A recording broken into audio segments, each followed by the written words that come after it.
بسم اللہ الرحمن الرحیم۔ السلام علیکم، آپ دیکھ رہے ہیں فیکٹ فائنڈنگ، میں ہوں ساجد عمر گل۔ ناظرین، فنون لطیفہ کے ذریعے سماج حقیقی طور پر انسانی سماج کے طور پر پھلتا پھولتا ہے، آگے بڑھتا ہے، اس کی افزائش ہوتی ہے، نشو و نما ہوتی ہے، اور یوں انسانی سماج ایک بہترین رہنے کی جگہ بنی آدم کے لیے قرار پاتا ہے۔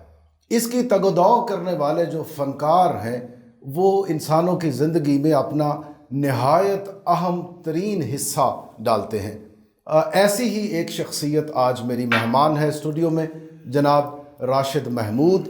کسی تعارف کے محتاج نہیں کہ آپ اپنا تعارف ہوا بہار کی ہے، پرائڈ آف پرفارمنس ہیں۔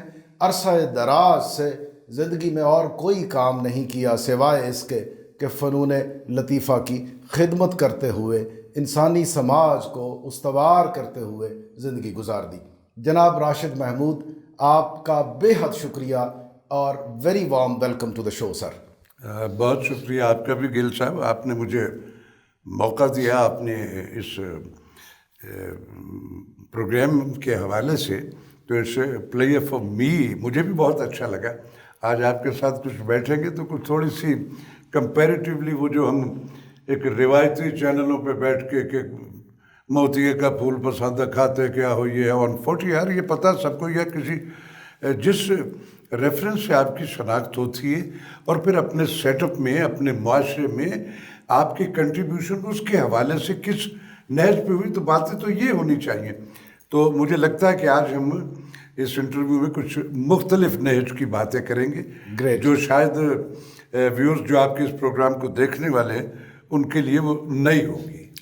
آپ لگ بھگ پاکستان کے ساتھ ساتھ پل بڑھ کر جوان ہوئے اور ایک بھرپور آپ نے حصہ ڈالا ہے اس زندگی میں۔ آپ 1949 میں گجرانوالہ میں آپ پیدا ہوئے تھے، اور اس کے بعد زیادہ وقت آپ کا بچپن، لڑکپن، جوانی اور اب تک کی عمر، باقی دنیا تو آپ گھومتے پھرتے رہے، لیکن آپ نے لو افیئر بنایا لاہور کو۔ بالکل ایسا کیا رمز تھی اس میں؟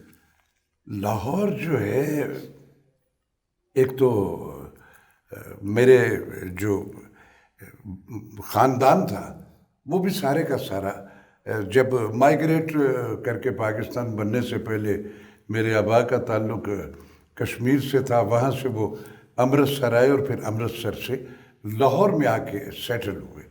تو سو میرے جینز میں تو کشمیر، میرے مساموں میں تو وہ ساری اس کی خوشبو اور وہ لمس جو ہے وہ ہے، اور میری آگے جو جنریشنز تسلسل ہے اس میں بھی رہے گا۔ لیکن میں پاکستان میں پیدا ہوا تو سو میں پاکستانی ہوں، پنجاب میں پیدا ہوا اور میں پنجابی ہوں، کیونکہ ہماری ویسے یہ میں ان چیزوں پہ بلیو نہیں کرتا۔ جب پاکستان بن گیا تو ہم سب پاکستانی ہیں، لیکن وہ چونکہ پروونسز میں ہوتا ہے کہ میرا تعلق بلوچستان سے ہے، میرا KPK سے ہے، میرا سندھ سے ہے، تو میرا تعلق، میری چونکہ زندگی کا ٹوٹل ٹینور جو ہے وہ پنجاب سے گزرا، اور یہ سارا کچھ جو مجھے اس زندگی کے سفر میں جو، تو اس میں میرا ہیڈ کوارٹر، میری بیس جو ہے وہ پنجاب ہی رہا۔ دیکھیے نا، یہ مختلف ندی نالے جھرنے یہ باہم مل کر ایک خوبصورت دریا کا روپ دھار لیتے ہیں، تو یہ جو ہمارے مقامی بنیادی کلچرز ہیں، ثقافتیں ہیں، یہ وہ حسن ہے، یہ قدرت کی وہ بو کلمونی ہے جس کے ذریعے ہمارا جو سماج ہے، ہمارا جو اوورآل ایک نیشنل کلچر ہے وہ بڑا خوبصورت دکھائی دیتا ہے۔ میں آپ کو تھوڑا پیچھے لے جانا چاہتا ہوں۔ آپ نے پلان کیا اپنی بھرپور جوانی کے دنوں میں کہ آپ ملک چھوڑ جائیں گے۔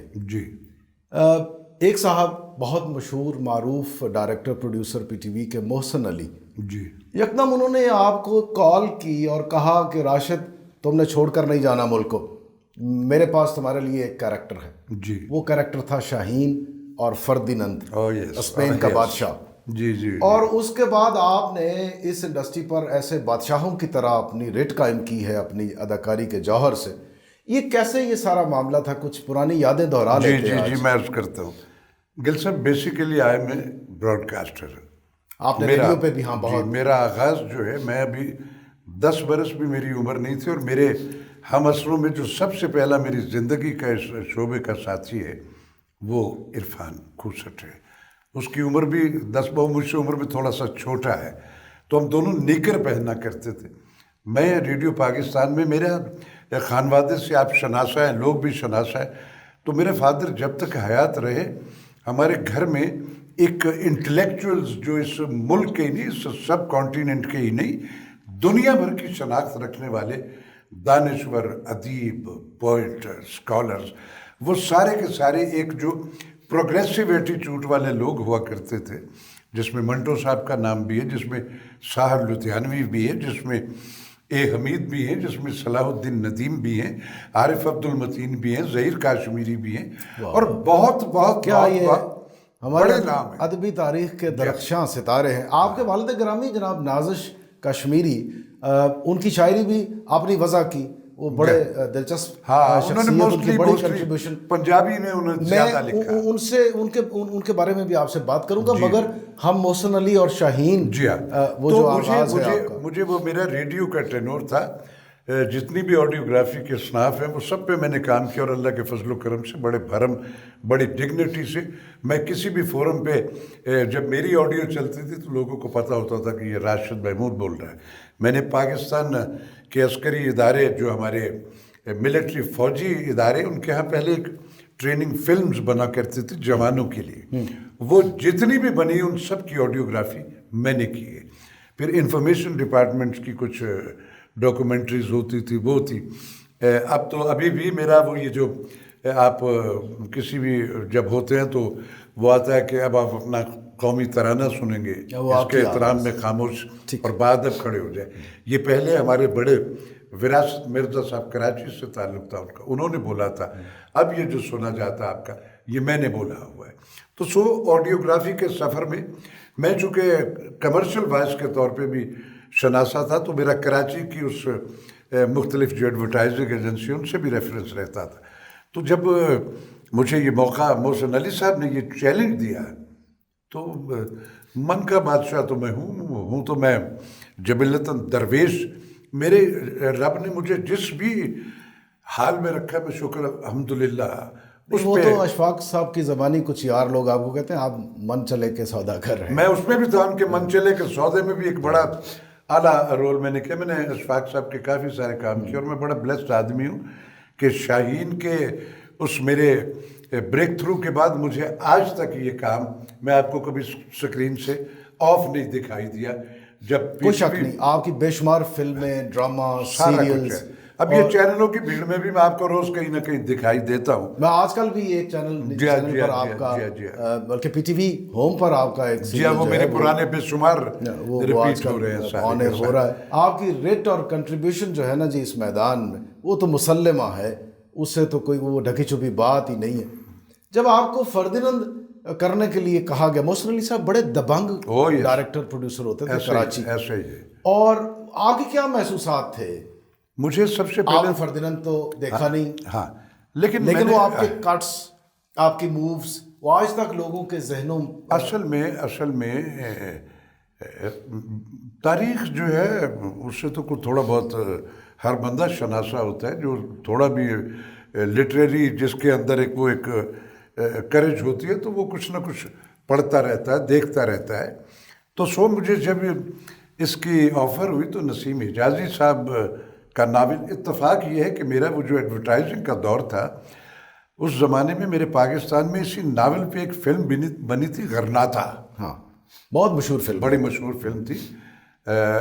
میں نے وہ میرا ایڈورٹائزنگ کا دور تھا، اور اس کے بعض جو پروگرام جو بنتے تھے ریڈیو پہ چلتے تھے، جو ان دنوں ایک رواج ہوا کرتا تھا، تو اس میں ان پروگراموں کو آواز بھی میری ہوا کرتی تھی اس میں۔ تو میں نے وہ فلم بھی دیکھی اسی ایڈورٹائزنگ کے دور میں، تو وہ کچھ میں پھر میں نے یہ ناول جو ہے اس کو بھی پڑھا ہوا تھا۔ تو جب وہ مجھے ملا تو اس میں میں نے بڑا آڈ اینگل سے اس کو پورٹرے کیا، ورنہ میرے سب کانٹیننٹ میں جو ہم تک یہ تاریخی حوالوں سے کریکٹرز جو ہوتے تھے، تو بادشاہ جو تھا وہ کسی بھی نیشن کا ہے، کسی بھی جگہ کا ہے، اس کا ایک جاہ و جلال، ایک نشست و برخاست اور ایک پرٹیکولر ایک ایٹیچیوڈ ہوتا تھا ہر بادشاہ کا۔ میں نے جب اس کو کنسیو کیا، میری آڈیشن جب محسن بھائی نے مجھ سے تو کہنے لگے کہ مجھے سب سے پہلا سوال تو ان کا تو ریڈیو پہ اس قدر تیرے کنٹریبیوشن ہے. میں نے کراچی ریڈیو پہ بھی کام کیا کچھ عرصہ, تو تمہیں ٹی وی پہ کیوں نہیں ملا؟ میں نے کہا جی میں اس وقت ریڈیو پاکستان لاہور میں تھا, میرے سامنے پاکستان ٹیلی ویژن کا پہلا سینٹر جو ہے وہ ہمارے ریڈیو پاکستان لاہور کے اندر سے شروع ہوا تھا. یس, اس کی ٹیلی کاسٹ اور لائیو ہوتی تھی. جی بالکل ایسا, اور بلیک اینڈ وائٹ تھی. بالکل ایسا ہی. تو میں نے کہا کہ میرے ہم اثروں میں سے شاید اس وقت پیمانے اور معیار جو ہے وہ کچھ اس طرح کا ہوگا جس میں شاید پورا نہیں اتر رہا ہوں گا اس وقت. تو سو مجھے یہ کوئی ملال نہیں ہے کہ مجھے کسی نے کہا. تو آج مجھے موقع مل گیا تو کہنے لگے اب تمہیں موقع مل گیا تو کیسا کرو گے؟ میں نے کہا محسن بھائی ایسا کروں گا کہ آپ یاد کریں. شاید یہی میرا وہ کانفیڈنس جو تھا وہی ان کے لیے ایک کنونسنگ ہوا, اور اس کے بعد اللہ کے فضل و کرم سے پھر ساری دنیا نے اس کو دیکھا. وہ دن ہے, آج کا دن ہے. میں سمجھتا ہوں کہ میں نے اس بیچارے فرڈیننڈ کے لیے کیا کیا. سب سے پہلے تو محسن علی میرے محسن ہیں جنہوں نے مجھے یہ موقع دیا, جنہوں نے یہ کردار تخلیق کیا. ہاں, لیکن آپ کی پرفارمنس میں نے عرض کیا نا کہ دیکھیے یہ 81-82 کا دور ہے, جی اور 40 برس گزر گئے, مگر لوگوں کے ذہنوں سے وہ ریفرنس میرا آج بھی میرے نام جن کو نہیں پتا تو میرا کوئی ڈرامہ چل رہا ہے وہ کہہ رہی ہوتی ہیں کہ وہ فرنینڈو آیا ہے. جی فرنینڈو, وہ میرے اس نام سے بالکل آپ کو اس نام سے آپ کو پبلکلی ریکگنائز کیا جاتا ہے. اصل میں سر وہ جو ایک پذیرائی مجھے ملی اس رول کی, اس کی سب سے بڑی وجہ جو میں سمجھتا ہوں اس میں تاریخ کے حوالے سے تو میں نے اسٹڈی کر لیا تھا یہ کیا ہے اسکرپٹ. جب مجھے مل گئے پھر میں نے فیل کیا کہ میں نے تو نہیں دیکھا ہوا فرڈیننڈ کو, میں نے تاریخی حوالوں سے ہی اس کو ویولائز کرنا تھا. تو میں نے صرف ایک جو ہے اس میں اس کے کانسیپٹ میں اپنے اندر جو چیز کو کہ Rashid Mahmood now you are a Ferdinand and you are a king, میں بادشاہ ہوں, اور اگر میں بادشاہ ہوں تو میرے اختیار میں چاہے اپنے تخت پہ یوں کر کے بیٹھوں, میں یوں کروں, اٹس آل مائی پریولیجز, مجھے کوئی اس میں روک نہیں سکتا. Great angle. تو میں نے اس کو اس اینگل سے جب اچھا میں آپ کو نا اس سے تھوڑا آگے آپ چلتے ہیں, ایک المیہ کا ذکر بھی ہو جائے. ایک دور تھا جس دور کا اب ہم ذکر کر رہے ہیں آپ کے ساتھ, وہ ایک زرعی دور تھا پی ٹی وی پروڈکشنز کا. جی ایسے ایسے ڈراماز جنہوں نے دنیا میں تہلکہ مچا دیا. جی ہمارے پڑوس میں بھارت میں جتنی مرضی ٹیکنالوجی, اداکار بے شمار, بہت ساری ان کو وافر بہتات ان کی انویسٹمنٹ, مگر اس معیار تک نہیں آ سکے. تاریخی ڈراموں کے حوالے سے ہی بات کریں تو بہت سے شاہین کے ساتھ ساتھ آخری چٹان اور اس طرح بے شمار ہے. ہم نے اپنے ہیروز کے بے شمار ڈرامے بنائے پاکستان. آج جس طرح سے قبول عام کی سند ملی ارطغرل غازی ٹرکش پروڈکشن کو, پاکستان میں 40 برس پہلے اس معیار کی انتہائی محدود ذرائع میں پروڈکشن ہوتی تھی اور وہ اسے بھی قبول عام کی سند ملتی تھی. کیا ہوا P T V productions dramas, یہ کہاں چلی گئی بات؟ اتنا ہیوج انفراسٹرکچر, اتنے بڑے بڑے اداکار, اتنے منجے ہوئے لوگ آپ جیسے, ایک پوری اکیڈمی کی صورت تھی, اب ویسا نہیں رہ گیا, کیوں؟ گل صاحب آپ نے بڑا اچھا بہت ہی عمدہ سوال کیا, اور یہ بڑا ضروری سوال تھا. جیسے آپ نے تذکرہ کیا کہ پاکستان ٹیلی ویژن نے اپنے ہیروز جو ہمارے اس زمین, اس خطے سے ریلیٹڈ, اس کے بننے تک کا جو ٹوٹل وہ سارے کے سارے ہیروز جو ہیں ان کو جیسا پاکستان ٹیلی ویژن نے پورٹرے کیا, اور وہ لوگوں میں ان کی مقبولیت اور وہ سارے کی ساری آؤٹ اسٹینڈنگ سچویشن میں وہ سارا کا سارا سروائیول ہے. مصیبت اصل میں یہ ہے کہ جب کسی بھی لیول پہ اکنامیکل انسینٹیو جو ہے وہی آپ کا مطمع نظر ہو جائے کہ پیسے کہاں سے آئیں گے, پیسے کہاں سے آئیں. فنون لطیفہ ریڈیو میں اگر کوئی یہ سوچ کے جاتا ہے کہ میں وہاں جا کے تو پتہ نہیں مجھے کو ڈالر ملنے شروع, یہ ایک پیشن کی کمٹمنٹ ہوتی ہے, ایک ارادے کی کہ مجھے یہ کرنا ہے. اس میں آپ ایک اپنا پیشنس لے کے آئے ہوتے ہیں, اس میں اکنامیکل انسینٹیو جو ہے وہ مطمع نظر نہیں ہوتا. ہماری مصیبتیں تب ہوئیں کہ مختلف ادوار میں یہ سارا کام ہوتا رہا. اس سب کانٹیننٹ میں ڈرامہ جو ہے وہ ایجاد ہم نے کیا, ہمارے پڑوس میں کوئی پیرلل تھیٹر یا آرٹ موویز کا کوئی کانسیپٹ نہیں تھا. بالکل انہوں نے ہم سے سیکھ لیا ٹیکنالوجی کے ساتھ ساتھ، اور جنہوں نے ایجاد کیا. میں اس میں ایک بڑی اور سی بات کروں گا، پتہ نہیں آپ اتفاق کرتے ہیں یا نہیں کرتے، میں یہ برملا ان کے منہ پہ بھی مختلف فورمز میں کہہ چکا ہوں. میرے آغاز کے جتنے لوگ تھے جنہوں نے یہ بتایا دنیا کو کہ ہم پاکستان ٹیلی ویژن ہیں، اس میں بے شمار بڑے بڑے نام تھے، سارے کے سارے باقاعدہ ایک کمیٹڈ لوگ تھے، لکھاری تھے، ہر جو بھی اس میں ریکوائر ایک قداور لوگ تھے، عملہ، وہ سارے بڑے لوگ تھے. جو ٹینور چلتا رہا، اس میں نئے لوگ آتے چلے گئے. پھر اس میں یہ ہوا کہ اس میں بھی ٹیلنٹڈ لوگ جو ہیں وہ بھی آگے اگلے دہائیوں میں اس میں جوائن کرتے رہے. اس میں وہ پوٹینشیل بھی تھی، کر کے بھی دکھایا انہوں نے. لیکن ساتھ ساتھ ہر دور میں کچھ پرچی مافیا جو ہے نا وہ بھی وہاں، اور یہ انحطاط اور تنزلی کا باعث بنے وہ لوگ جو میرٹ پر نہیں تھے. جی بالکل ایسے ہی. جس شخص کے کانٹینٹس میں رب نے استھیٹک نہیں رکھی ہوئی، اس شعبے کے لیے سب سے پہلے جمالیاتی حص ریکوائر ہے. وہ آپ کے اندر ہوگی تو آپ اس میں اس نہج پہ فیل میں جاؤ گے نا. تو یہ بربادیاں اس سے ہوئی ہیں. میرا آپ نے ارطغرل غازی کا تذکرہ کیا، جی جی، مجھے اس کے آن ایئر یہ جو چل رہا ہے اس پہ کوئی رتی بھر اعتراض نہیں ہے. لیکن میرا ایک سوال جو ہے وہ ارباب اختیار سے جو آج بھی رننگ میں ان سے بھی میں کرنا چاہوں گا کہ اس پذیرائی کے بعد اب تو 2-3 سال سے تو پاکستان ٹیلی ویژن پہ کوئی پروڈکشن ہی نہیں ہو رہی ڈرامے کی. 2-3 سال ہو گئے. ہم اللہ اللہ کرتے ہیں اپنے رب کو راضی کرنے کے لیے گزرے، اور جب تک یہ نہیں ہوگی اسی طرح چلتے رہیں گے. رزق کا وعدہ اس کا ہے. بولتا ہوں جا کے کہیں پیسے مل جاتے، کچھ اور کہیں ہوسٹنگ کر لیتا ہوں تو 4 تو میری دال روٹی تو چل رہی ہے. لیکن جو پیشنس، جو کنٹریبیوٹ ہم نے کیا سارے کا سارا، اس کو آپ نے سٹک کر دیا ہے. یہ جو پی ٹی وی کا ابھی ہم نے نوحہ پڑھا ہے، ایسا نہیں لگتا راشد صاحب پورا ملک ہی اس کا شکار ہے؟ جگہ جگہ یہی ابتری ہے، یہی انحطاط ہے، یہی تنزلی ہے، اصل میں یہ کچھ سیاسی صاحب میں عرض کرتا ہوں، معلوم نہیں آپ سے ڈسکس کیا جا سکتا ہے کہ نہیں؟ میں عرض کرتا ہوں آپ سے جو میری اپنی فیل ہے. میں چونکہ عینی شاہد ہوں، 70 برس کا ہو گیا، اور 60 برس میری پریکٹیکل پارٹیسپیشن ہے. اس میڈیا کی جتنی بھی شاخیں ہیں ان سب میں نے کام کیے. اسٹیج میں نے کیا، ٹیلی ویژن میں نے کیا، فلم میں نے کی، ریڈیو میں نے کیا، اور ہر جگہ بڑی ڈگنیٹی اور وقار سے کیا کہ الٹیمیٹلی مجھے 50 سال کے بعد پرائڈ آف پرفارمنس بھی مل گیا. اللہ کا شکر ہے میری حیاتی میں مل گیا. ورنہ جن کی وجہ سے میں نے مرنا تھا ان کو میرے وہ پیسے بھی ملتے اور میڈل بھی انہی کو ملتا جن کی وجہ سے وہ بیچارے مرتے ہیں. تو اللہ کا شکر ہے، میں بڑا مشکور ہوں اپنے. وہ عموماً ہم کہا کرتے ہیں اس حوالے سے کہ بہت سے لوگوں کو ایوارڈ مل جاتا ہے، ریوارڈ نہیں ملتا.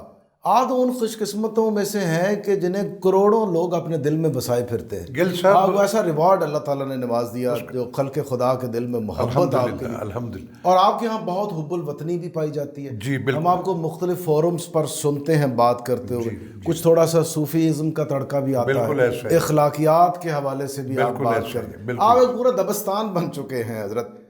آپ سے بات کرنا اتنا وسیع و عریض علاقہ ایک مختصر وقت میں اس کو طے کرنا ایک مشکل امر ہے. آپ کی اجازت ہو تو ایک چھوٹا سا وقفہ لے لیں. جی بسم اللہ. ناظرین آپ سن رہے ہیں، دیکھ رہے ہیں جناب Rashid Mahmood, pride of performance. اپنی ذات میں انجمن، ایک یکتا، ایک بہت ڈفرنٹ اداکار، فنکار، ایک حساس دل، تخلیق کار. اس گفتگو کو ہم بریک کے بعد بھی آگے بڑھائیں گے. آپ بھی ہمارے ساتھ رہیے.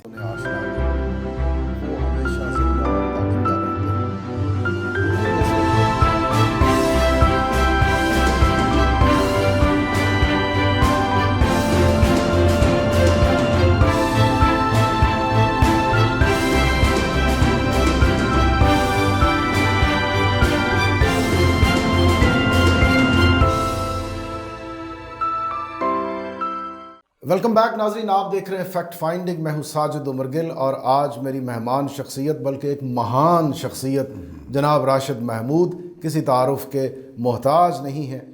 بریک سے پہلے آپ نے ان کی 9 موضوعات پر گفتگو سنی. بڑی حساس دل ہیں، بہت دل سے بات کرتے ہیں، اور ان کی باتیں دل پر اثر بھی کرتی ہیں، اندر جا گھستی ہیں، جس طرح انہوں نے کروڑوں لوگوں کے دلوں پر محبت بھرا قبضہ جما رکھا ہے اپنی صلاحیتوں سے۔ راشد صاحب، آپ کشمیری ہیں جی، آپ نے ایک پلے کیا تھا لاگ، جی، رؤف خالد مجھے یاد جی، پڑتا ہے انہوں نے جی، اس کو جی، لکھا، پروڈیوس کیا، کشمیر ایشوز اس میں بہت زیادہ، اور وہ کشمیری آب و ہوا ساری فضا اسی کے پس منظر میں، اور وہ بڑا طویل عرصہ تک چلتا رہا، جی، بڑا شاندار ڈرامہ تھا، انڈیا میں بھی بہت دیکھا گیا۔ جی، پھر آپ نے ایک پلے کیا تھا کہیں ان کہیں، جی، اس کو زندگی کے نام سے نام چینج کر ابراڈ کے میں وہاں بھی ان کے یہاں بھی زی دیکھا والوں نے وہاں انڈیا میں بھی چلایا۔ جی، اچھا، ایک تو مجھے آپ سے پوچھنا ہے کہ کشمیری ہوتے ہوئے کشمیریوں کی جو حالت زار ہے اور موجودہ دور میں جو تگ و دو ہو رہی ہے کہ کسی طور کشمیریوں کی حالت زار میں کمی لائی جا سکے، اس پہ میں چاہتا ہوں کہ آپ کا کامنٹ آ جائے۔ دوسرا، آپ کے سیریلز وہاں انڈیا میں چلتے ہیں، آپ ایک کمرشل ایکٹر ہیں، مگر آپ دو ٹوک انداز میں فورمز پر کہتے ہیں کہ انڈینز ایکٹرز پروڈکشنز ہمارے سامنے کچھ بھی نہیں ہے۔ ایسے اسے آپ کی مارکیٹ کچھ کم نہیں ہو جاتی؟ لوگ تو بڑی تعریفیں کر کے کام لیتے ہیں۔ دیکھیں بات اصل میں یہ ہے کہ آپ فیکٹس مارکیٹنگ سے ریلیٹڈ نہیں ہوتے، وہ حقیقت جو ہے وہ اپنی جگہ ہے، وہ مارکیٹ میں بک رہا ہے یا نہیں بک رہا، یہ ایک بالکل سیپریٹ ایشو، اس میں بھی بڑی لمبی گفتگو ہو سکتی ہے کہ کون سا بک رہا ہے اور کیوں نہیں بک رہا، اور کون بہت زیادہ سچ مچ بک رہا ہے، اس کی وجہ کیا ہے۔ مصیبت یہ ہے کہ جو عمل میں کر نہیں رہا، جو ایکٹ میں کر نہیں رہا، جب میں اس کا ریئیکٹ اپنی مرضی کا ایکسپیکٹ کیے بیٹھا ہوں کہ اس کے ریئیکٹ میں یوں ہو جائے گا، اس خداوند قدوس نے جب یہ دنیا کریٹ کی اور بابا آدم اور اماں حوا کو اس زمین پہ اتارا تو ساتھ ہی کچھ ایسے فیکٹس تھے جو لاگو ہو گئے، اس کے بعد بقیہ پروسیس چلتا رہا، اور پھر یہ مکمل اس دنیا میں جو ضابطہ حیات ہے، جو حدیں ہیں، جو آخری پیغامات ہیں، وہ 1400 سال پہلے آئے۔ اس سے پہلے مختلف ویریشنز میں زندگیاں گزرتی رہیں، بے شمار پیغمبر مختلف آئے، لیکن 1400 سال پہلے اس زمین پہ رب نے سب کچھ، اس میں ایک تو رب نے سب سے پہلے یہ طے کر کے بھیجا کہ آزادی یہ ہر ہیومن بینگ کا پیدائشی حق ہے، واہ واہ واہ واہ، جو کیا اسے کہنا، چھین نہیں سکتا۔ بہت اچھا نکتہ ہے جی، واہ واہ واہ۔ اور پھر اس کے بعد اس رب نے ہر ہیومن بینگ کے اندر ایک راز بھی ڈال کے رکھا ہوا تھا، جس کی ڈسکوری اس ہیومن بینگ کے اندر رکھ دی کہ آپ نے خود اسے ڈسکور کرنا ہے۔ واہ واہ واہ، مصیبت یہ ہوئی کہ ہم نے جس نے اپنے آپ کو پہچانا اس نے اپنے رب کو پہچانا۔ بس ایسا ہی ہوا کہ ہم نے تسخیر کرو، ایکٹ کیے بغیر ریئیکٹ ڈھونڈنے شروع کر دیے، اور وہ راز ڈسکور ہی نہیں کیا اپنے اندر کہ میرے رب نے کچھ کوئی ایک ایکسکلوسیو جیسچر جو میرے اندر رکھا ہو، میں اسے ڈسکور کروں۔ جو اپنے اس راز کو ڈسکور کر لیتا ہے گل صاحب، وہ پھر بھٹکتا نہیں ہے، وہ ایک زندگی کا سنیریو بناتا ہے، اس میں دیر سویر ہو جاتی ہے، ہو جائے کچھ بات، لیکن وہ اپنے ٹارگٹ تک الٹیمیٹلی پہنچتا ہے اور بڑی ڈگنیٹی اور وقار سے پہنچتا ہے۔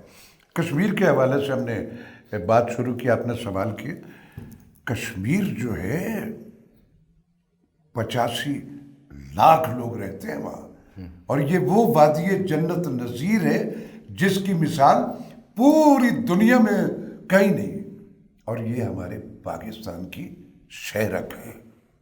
کشمیر سے جو پانی چلتے وہی آگے ملٹی پلائی ہوتے ہماری وادیوں کو ہماری سیراب، وادیوں کو سیراب، پاکستان کو گلو گلزار بنانے۔ ہم نے بھی کشمیر کے حوالے سے کوتاہیاں ہیں مختلف ادوار میں، ہم نے زبانی جمع خرچ تو کی ہیں، لیکن جو فزیکلی عملی طور پہ ریکوائر چیزیں تھیں ان فورمز پہ ہم اس طرح نہیں رہے جیسے ہمیں رہنا چاہیے تھا۔ جبکہ کشمیری اپنے آپ سے زیادہ ہم پاکستانیوں پر انحصار کرتے ہیں۔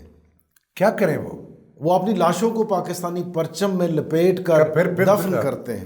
اب اور پھر اس میں جو مختلف ادوار میں ان کے ساتھ جو ظلم و ستم کیے گئے، اس پہ ہم زبانی جمع، اور جو ان کے وہ جو مجاہدین جو کرتے تھے تو وہ ایک سیاسی ایک